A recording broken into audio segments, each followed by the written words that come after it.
This is really thick, viscous black paint that conducts electricity when it's dry.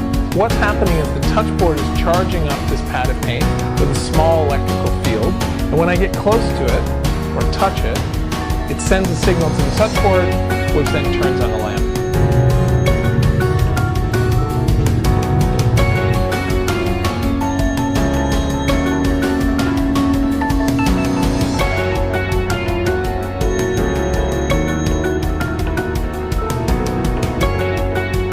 We just had a battery and an LED. So we painted 2 lines, the LED lit up. That was really exciting because you were